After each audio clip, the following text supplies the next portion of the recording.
Oke, Ustaz. Bismillahirrahmanirrahim. Assalamualaikum warahmatullahi wabarakatuh. Waalaikumsalam warahmatullahi wabarakatuh. Alhamdulillahi ala ihsanih wasyukru lahu ala taufiqihi wa amtinani. Ashhadu an la ilaha illallah wahdahu la syarika la ta'ziman li sya'nih wa ashhadu anna Muhammadan abduhu wa rasuluhu ad-da'i ila ridwanih. Salawatullahi wa salamuhu wa ala ikhwani. Qala Allah Ta'ala fi kitabihil karim wa huwa asdaqul qailin. A'udzu billahi minasy syaithanir rajim. Bismillahirrahmanirrahim. Ya ayyuhalladzina amanu taqullaha haqqa tuqatih wa la tamutunna illa wa antum muslimun. Wa ba'd.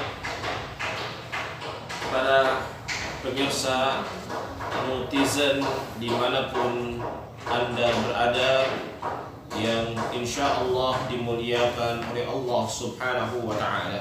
Amin. Alhamdulillah, kita bersyukur kepada Allah Subhanahu wa Ta'ala pada sore hari ini di penghujung bulan Rajab.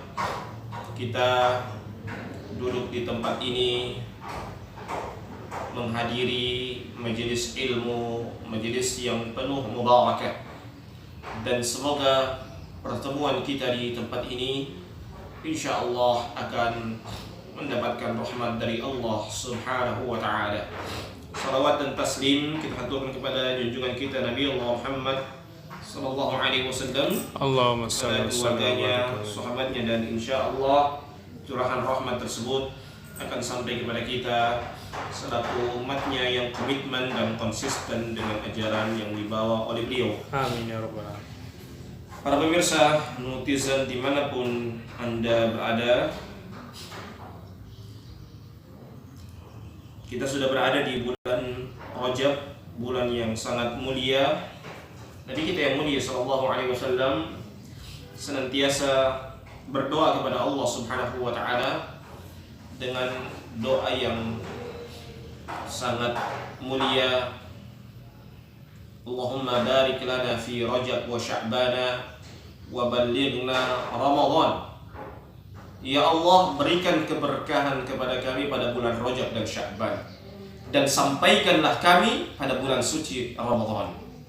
Ini yang doa yang sering didoakan oleh Nabi kita yang mulia sallallahu alaihi wasallam ketika sudah masuk bulan Rajab.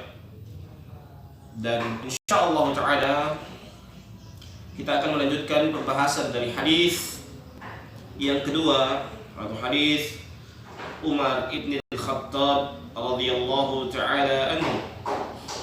Setelah Nabi kita yang mulia sallallahu alaihi wasallam memaparkan beberapa rukun Islam, kemudian orang ini mengatakan, qala sadaqta, kamu benar. Dia bertanya, dia yang membenarkan. Ya. Kadang-kala orang bertanya itu, ini faedah yang bisa kita ambil. Kadang-kala orang bertanya itu dengan tujuan karena dia tidak tahu. Ada juga orang yang bertanya bukan tidak tahu, tetapi dia mau mengetes bagaimana kapasitas orang tersebut. Yang ketiga, ada juga orang yang bertanya bukan karena dia tidak tahu, tetapi dia ingin mengetahui, ya, atau ingin memberitahukan kepada orang-orang di sekitarnya tentang informasi atau jawaban yang akan disampaikan tersebut dalam bentuk pertanyaan. Para pemirsa netizen dimanapun Anda berada, kemudian ya, kata sahabat Nabi Muhammad SAW, fa'ajibna lahu yas'aluhu wa yusaddiquhu. Kami terheran. Ya, wajar orang terheran. Karena apa? Dia bertanya, setelah dijawab, dia bilang kamu benar. Berarti ini orang bukan orang ingin mencari tahu. Maksudnya bukan karena dia tidak tahu, tidak. Tetapi ada sesuatu hal yang dia bertanya ini, ya, dia ingin memberitahukan, bisa jadi tujuannya untuk memberitahukan kepada orang lain tentang jawaban dari pertanyaan tersebut. Ya, makanya sahabat Nabi Muhammad SAW ketika dia mengatakan sadaqta, kamu benar. Ya, sahabat mengatakan apa? Fa'ajibna lahu yas'aluhu wa yusaddiquhu. Kami heran kepadanya, merasa heran. Ya, dia bertanya, kemudian dia membenarkannya.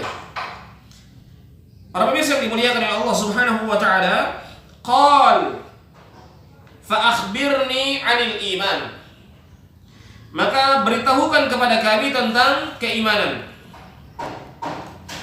Kemudian kata Nabi Muhammad sallallahu alaihi wasallam, al-imanu an tu'mina billahi wa malaikatihi wa kutubihi wa rusulihi wal yawmil akhir wa tu'mina bil qadri khairihi wa syarrihi. Ya. Engkau beriman kepada Allah Subhanahu wa taala. Jadi mengimani Allah Subhanahu wa taala. Ya, mengimani Allah Subhanahu wa taala dengan kemahakuasaannya Allah Subhanahu wa taala. Wa malaikatihi, dan malaikat-malaikatnya. Ya. Jadi seluruh malaikat harus diimani. Malaikat Jibril yang bersama Nabi Muhammad SAW ketika melaksanakan Isra dan Mi'raj, ya, ini harus diimani. Kita tidak bisa melihat dengan mata kita, tetapi itu termasuk makhluk Allah Subhanahu wa taala. Yang berikutnya adalah wa kutubihi, dan kitab-kitabnya. Jadi semua kitab-kitab ini kita harus imani, ya. Tapi kalau kita sebagai orang muslim, jelas yang kita menjadikan pedoman kita adalah Al-Qur'anul Karim. Namun kitab-kitab yang lain, selaku sebagai seorang yang beriman kepada Allah Subhanahu wa taala, harusnya kita senantiasa mengimani, ya, senantiasa benar-benar mengimani, ya, kitab-kitab Allah Subhanahu wa taala. Wa rusulihi, dan rasul-rasul Allah Subhanahu wa taala. Jadi seluruh rasul Allah harus kita imani. Wal yaumil akhir wa tu'mina bil qadri khairihi wa syarrihi. Dan hari akhir, hari kiamat harus diimani. Jadi kita harus mengimani adanya hari kiamat. Jangan sampai ketika ada hari kiamat kita anggap ini hari kiamat cuma sekedar dongeng gitu saja, ya. Padahal beberapa ayat Al-Qur'anul Karim menjelaskan kepada kita tentang betapa dahsyatnya hari kiamat tersebut. Yang sebagai seorang muslim, ketika ada Al-Qur'anul Karim, ya, ataupun ada hadis Nabi Muhammad SAW yang menjelaskan tentang hari kiamat, kewajiban kita harus mengimani, ya. Sekalipun hal itu belum terjadi, tetapi ada asyratis sa'ah, ada beberapa tanda-tanda hari kiamat, ya, tanda-tanda hari kiamat. Dan ini akan disebutkan juga beberapa tanda-tanda hari kiamat yang disebutkan oleh Nabi Muhammad SAW dalam hadis ini. Wa tu'mina bil qadri khairihi wa syarrihi, dan beriman kepada takdir yang baik dan takdir yang buruk. Jadi semua orang harusnya dia mengimani segala macam takdir, ya. Dan yang bisa merubah takdir itu hanyalah doa, ya. Yang bisa merubah takdir hanyalah doa. Jadi jangan kita pesimis. Kadang-kadang orang, oh saya sudah ditakdirkan begini, ya sudah takdir kuat, ya. Saya sudah tidak lagi berusaha. Yang merubah takdir itu adalah doa kita. Bagaimana doa kita? Dengan sebaik-baiknya kita berdoa kepada Allah Subhanahu wa taala agar takdir kita menjadi takdir yang baik, ya. Diberikan ketetapan oleh Allah Subhanahu wa taala kalau kita mendapatkan takdir yang baik. Para pemirsa netizen dimanapun Anda berada, qala sadaqta. Setelah pertanyaan kedua ini tentang keimanan, dia mengatakan lagi dengan perkataan yang sama, sadaqta, kamu benar. Qala fa akhbirni 'anil ihsan. Yang ketiga, dia bertanya yang ketiga, akhbirni 'anil ihsan. Kabarkanlah kepadaku tentang al-ihsan. Ya. Jadi kadang-kadang orang hanya Islam dengan iman, tetapi tidak ada ihsan. Ya. Orang kalau tidak punya ihsan, ya, cara beribadahnya kadang-kala kasar, tidak teratur. Karena apa? Karena tidak ada ihsan. Ya. Yang paling penting itu adalah al-ihsan, dan tingkatan yang paling tinggi itu adalah al-ihsan. Jadi setelah orang muslim belum tentu dia mukmin. Ya, orang mukmin belum tentu dia muhsin. Kalau orang muhsin sudah tentu dia muslim, sudah tentu dia mukmin. Ya. Jadi itu namanya al-ihsan. Jadi posisi yang paling tinggi adalah al-ihsan. Kata Nabi Muhammad SAW, "Qal an ta'budallaha ka'annaka tarahu." Engkau beribadah kepada Allah Subhanahu wa taala seakan-akan engkau melihat Allah Subhanahu wa taala. Jadi kita beribadah kepada Allah, ya. Kita melihat bahwasanya Allah Subhanahu wa taala, kita beribadah kepada Allah bahwa kita melihat Allah Subhanahu wa taala. Fa in lam takun tarahu fa innahu yaraka. Bukan hanya sampai di situ. Ada sambungan kalimatnya. Apabila kamu tidak melihat Allah Subhanahu wa taala, ketahuilah bahwa Allah Subhanahu wa taala melihat kita. Ya. Melihat dengan pandangan kekuasaannya. Ya. Bagaimana kita benar-benar beribadah kepada Allah Subhanahu wa taala. Para pemirsa netizen dimanapun Anda berada, qal fa akhbirni 'anis, kabarkanlah kepadaku tentang hari kiamat. Di hari kiamat ini sudah ada tanda-tandanya. Ya. Tanda-tanda hari kiamat. Ada tanda-tanda yang sudah nampak jelas, ada yang baik itu tanda-tanda yang kecil maupun tanda-tanda yang besar. Jawabannya apa? Qal mal mas'ulu anha bi'a'lama minas sa'il. Orang yang bertanya lebih tahu daripada orang yang ditanya. Ya, orang yang bertanya lebih tahu daripada orang yang ditanya. Jadi Nabi sudah tahu bahwasanya yang bertanya ini bukan orang yang sembarangan. Ya, Nabi tahu orang yang bertanya ini karena apa? Dia bertanya sudah 3 pertanyaan, dia jawab apa? Shadaqta, kamu benar. Ya, berarti ini orang bertanya bukan orang yang sembarangan. Orang punya kapabilitas. Ya, kalau orang yang bertanya itu, kalau dia tidak tahu bilang, oh iya, oh terima kasih ya jawabannya. Ini tidak. Ketika ditanya dijawab, kamu benar. Ya, berarti ini orang bukan orang sembarangan. Makanya Nabi mengatakan apa? Mal mas'ulu anha bi'a'lama minas sa'il. Orang yang bertanya lebih mengetahui daripada orang yang ditanya. Para pemirsa netizen dimanapun Anda berada, qala fa akhbirni an amaratiha. Kabarkanlah kepadaku tentang tanda-tanda hari kiamat. Jadi kiamat itu akan datang, pasti akan ada tanda-tandanya. Ya, ada tanda-tandanya.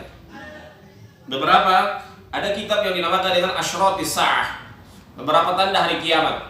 Ya, di hadis ini beberapa saja disebutkan beberapa tanda-tanda hari kiamat. Yang pertama adalah aqal antaridal amatu rabbataha, yaitu seorang budak melahirkan bosnya. Ya, seorang budak melahirkan bosnya. Ini sudah terjadi. Ada beberapa kejadian sering kita dapatkan, apa namanya, orang yang anak jadi bos, orang tua jadi apa namanya, pembantunya. Waliyadzubillah. Ini tanda-tanda hari kiamat. Atau di zaman sekarang kadang-kala anak menjadi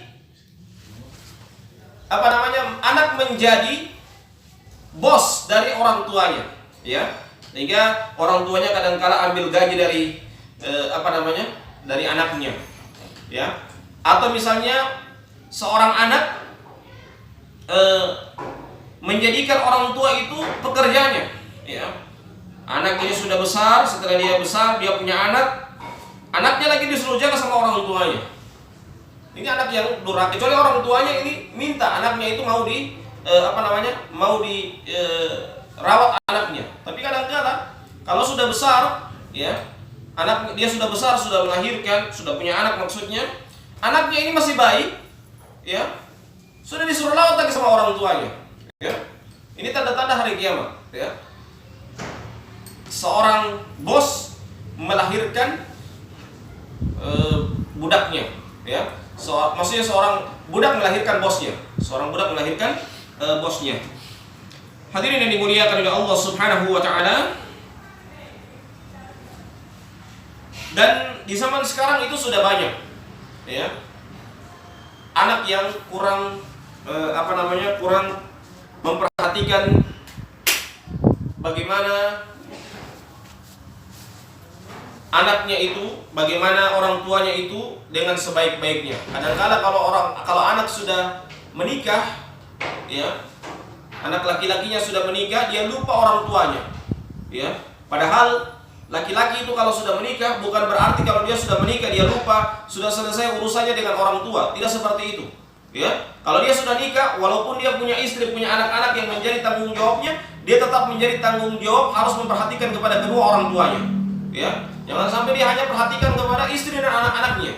Dia lupakan kepada kedua orang tuanya. Ini waliyadzubillah, ini anak durhaka seperti ini.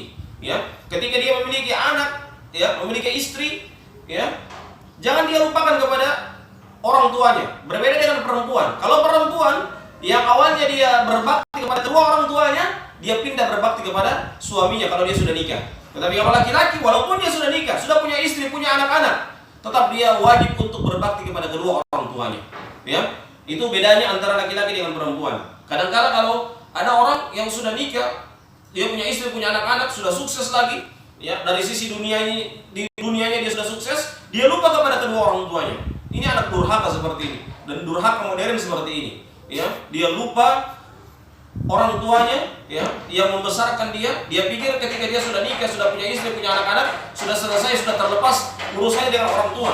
Ya, tidak demikian. Tetapi justru kalau dia sudah menikah, dia sudah punya anak, punya istri, tetap dia wajib untuk memperhatikan kepada kedua orang tuanya. Para pemirsa nutisan dimanapun anda berada. Kemudian tanda-tanda yang kedua adalah wa antara hufatan 'uratan 'adata ri'a asy-sya'i yatatawaluna fil bunyan. Yaitu orang yang hufata, orang yang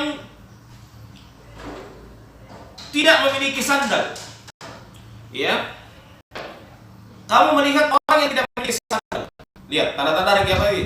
Tidak memiliki sandal, urata, tidak memiliki pakaian, tidak ada pakaian. Ala, orang fakir. Ri'a asy-sya'i, kemudian dia penggembala kambing.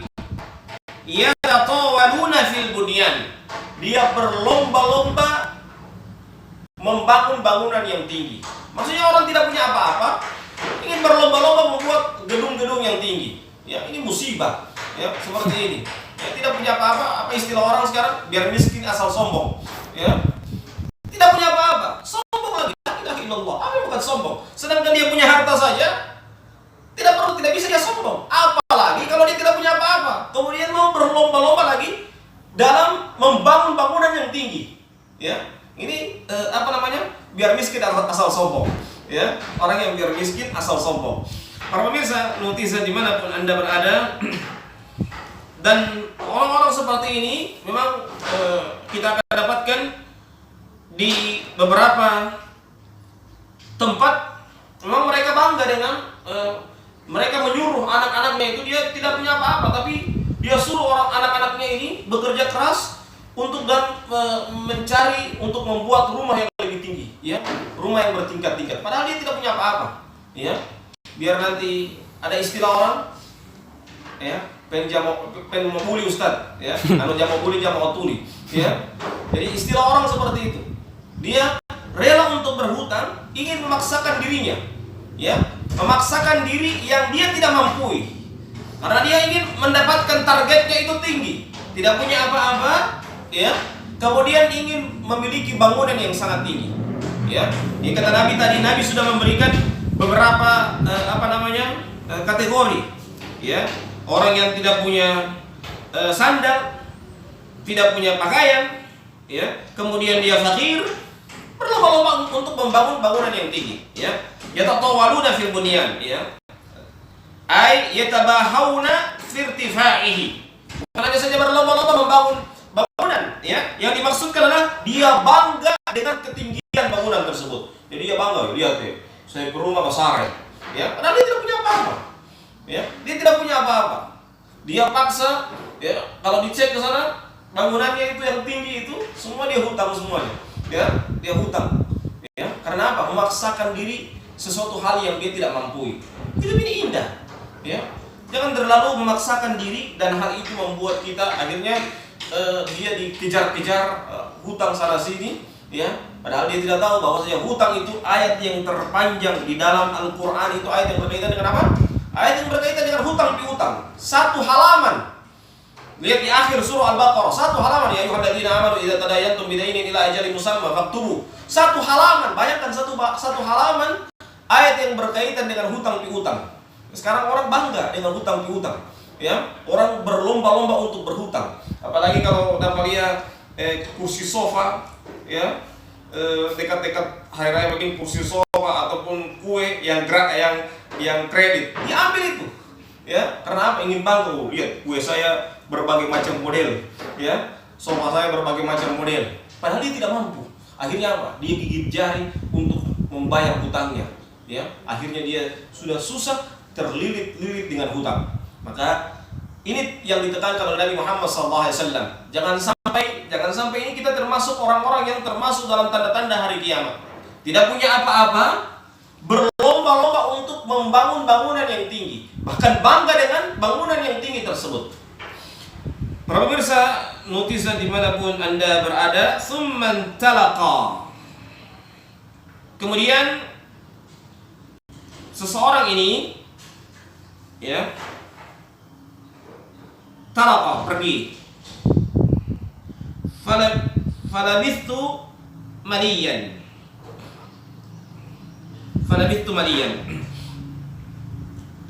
Thumma qala, ya Umar, atadri manis sa'il?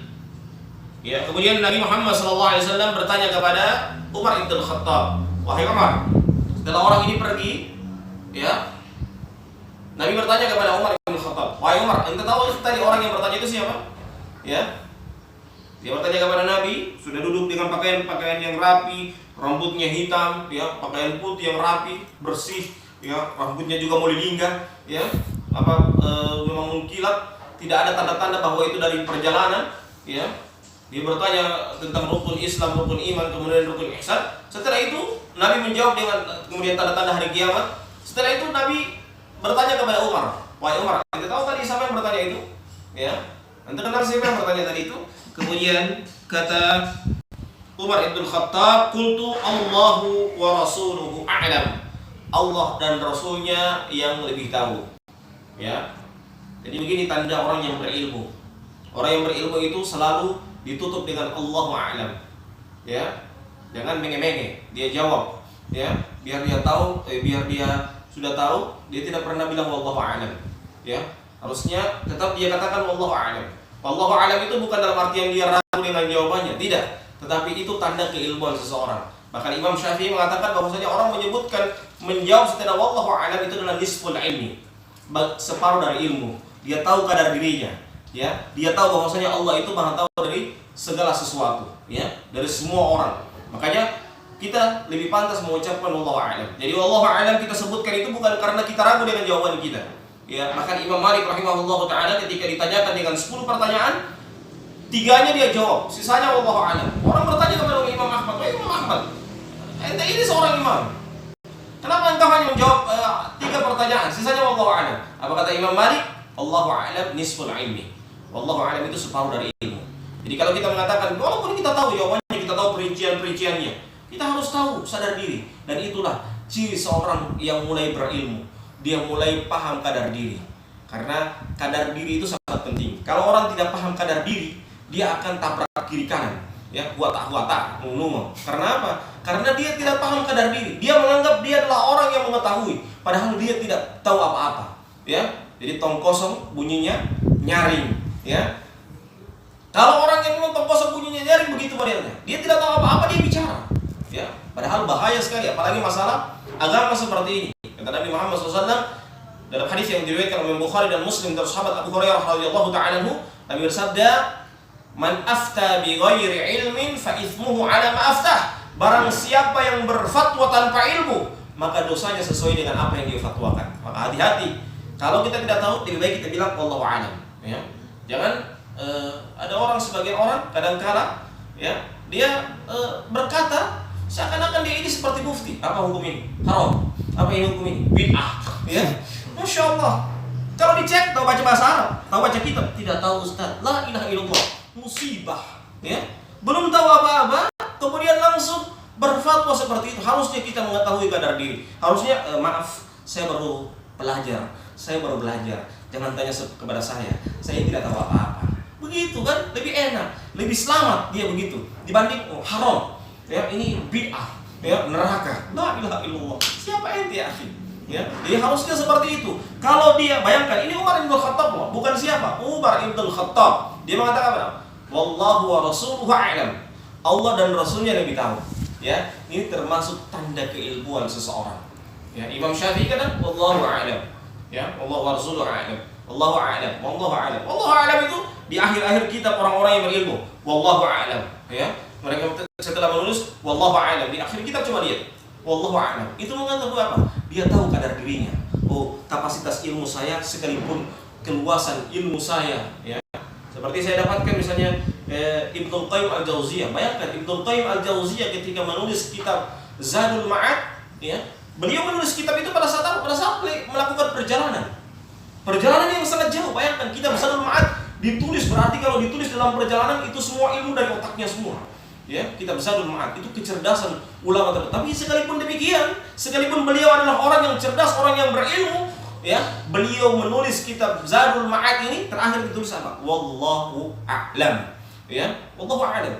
Jadi wallahu a'lam itu adalah nisful ilmi, kata Imam Asy-Syafi'i rahimahullahu taala. Jadi kalau orang mengucapkan, dia sembarang mengatakan, langsung menjawab sesuatu, menjas sesuatu yang dia tidak mengetahuinya, apalagi cuma dia ikut-ikutan dari gurunya, ya.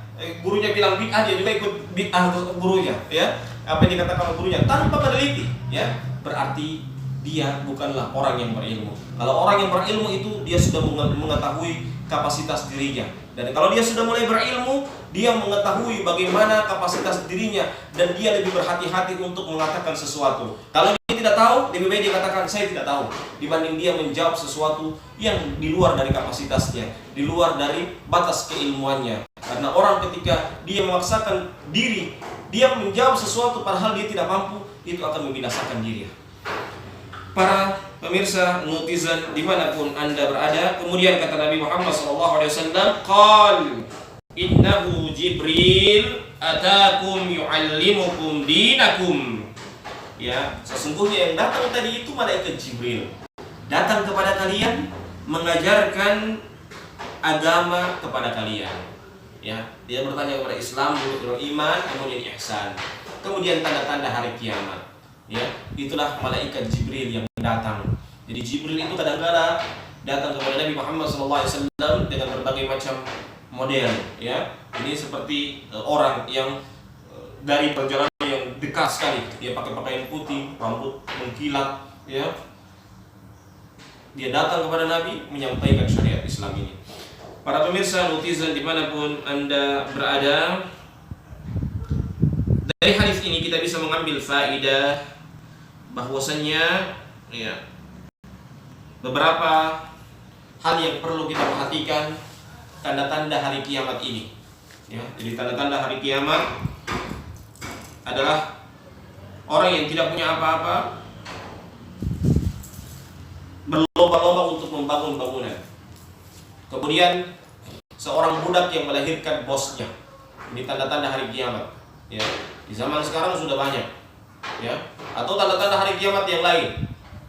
Nabi Muhammad SAW bersabda, rajulani apa? Rajulun mutasyabbihin bin nisa wan nisa mutasyabbihati bir rijal.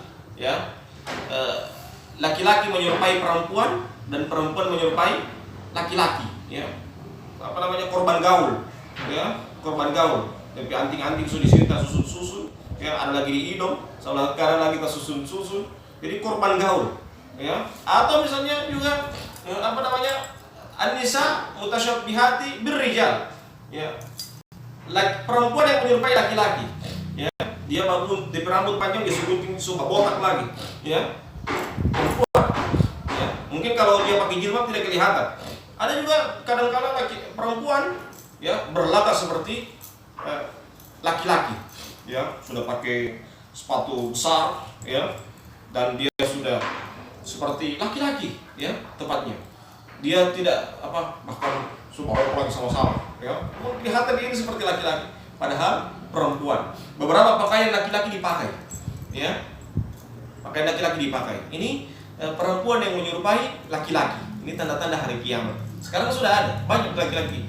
Jadi kalau sekarang di zaman sekarang itu, kalau dulu orang tua kalau dia laki-laki mau jalan dengan lawan jenis sudah diwanti-wanti, bye-bye ya, jangan jalan sama-sama, ya. Tapi kalau sekarang sudah bukan lagi lawan jenis yang dikhawatirkan, sesama jenis pun jalan sama-sama mengkhawatirkan, ya. Jangan sampai jeruk makan jeruk, ya. Laki-laki sudah suka sama laki-laki, perempuan sudah suka sama perempuan, ya. Dan ini sangat berbahaya orang-orang yang seperti ini. Maka oleh sebab itu tanda-tanda hari kiamat ini yang harus kita jaga bersama. Kalau itu jangan sampai kita yang menjalankan tanda-tanda hari kiamat ini, ya. Kita ketika dikabarkan kepada kita tanda-tanda hari kiamat, berarti kiamat sudah mulai dekat dengan ada tanda-tanda seperti ini, ya. Dan tanda-tanda yang lebih dekat itu adalah akan datangnya Imam Mahdi, ya, akan datangnya Nabi Isa alaihi salam datang kepada kita, ya. Dan ini merupakan tanda-tanda besar bahwa dekatnya hari kiamat itu kepada kita. Para pemirsa netizen dimanapun Anda berada, dan hadis ini juga termasuk hadis yang sangat-sangat agung sekali, karena hadis ini merupakan poros keislaman kita, karena menjelaskan tentang Islam, iman, dan ihsan itu sendiri. Baik, insyaallah kita cukupkan sampai di sini, dan insyaallah semoga bermanfaat, dan semoga kita termasuk orang-orang yang dijauhkan dari segala macam keburukan. Amin. Dan semoga para kiai, para ustadz, dan juga para kru netizen, ya, insyaallah diberikan kesehatan, diberikan kekuatan oleh Allah Subhanahu wa taala untuk senantiasa tetap berjuang, tetap senantiasa berdakwah, ya, lewat netizen ini. Semoga bermanfaat. Ada pertanyaan? Baik, kita cukupkan sampai sini. Insyaallah tutup dengan membacakan doa kafaratul majlis. Subhanakallahumma bihamdika asyhadu an la ilaha illa anta astaghfiruka wa atubu ilaik. Assalamualaikum warahmatullahi wabarakatuh. Waalaikumsalam warahmatullahi